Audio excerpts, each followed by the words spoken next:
मोदी सरकार को वोट चोर कहने वाले कांग्रेसी पहले याद कर लें अपनी करतूत। राहुल गांधी ने हाल ही में बीजेपी पर आरोप लगाया कि उसके नेता बेकाबू हो गए हैं क्योंकि उनकी चोरी रंगे हाथ पकड़ी गई है।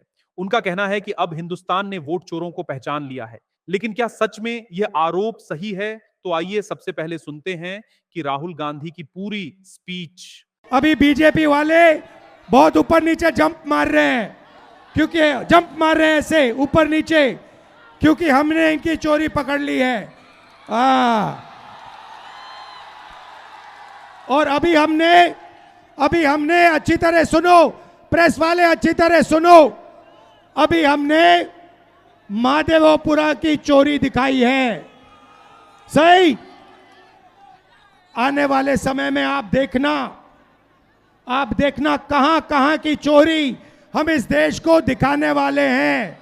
हरियाणा, महाराष्ट्र, कर्नाटक, इन सब जगह हम बीजेपी की चोरी, नरेंद्र मोदी की चोरी आपको दिखाने जा रहे हैं। इसलिए बीजेपी के सारे नेता ऊपर नीचे जंप कर रहे हैं। मैं आपको बता रहा हूं, अब इनको हिंदुस्तान इनकी सच्चाई को समझेगा, सुनेगा, और फिर हिंदुस्तान अपनी मन की बात नरेंद्र मोदी को बताएगा।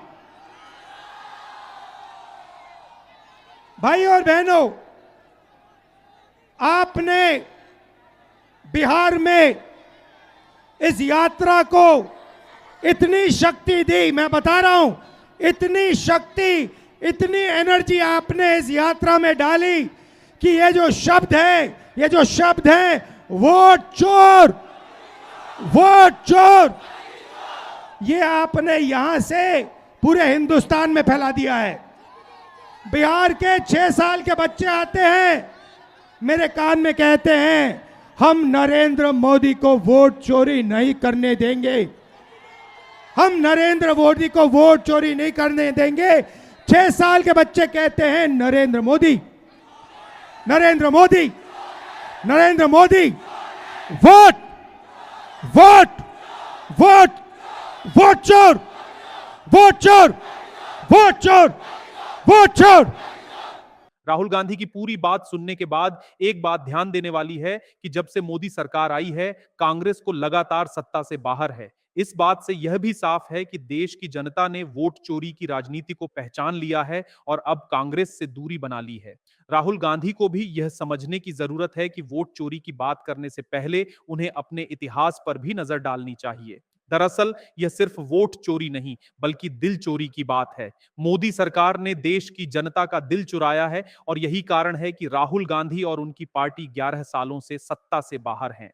मोदी के नेतृत्व में बीजेपी ने जनता के बीच अपनी विश्वास की गहरी छाप छोड़ी है, जिसे राहुल गांधी अब तक बदलने में असफल रहे हैं। इसलिए राहुल को यह समझना चाहिए कि अगर वोट चोरी की बात करनी है तो पहले अपनी पार्टी के काले कारनामों पर भी नजर डालनी होगी, क्योंकि जनता अब समझदार हो चुकी है।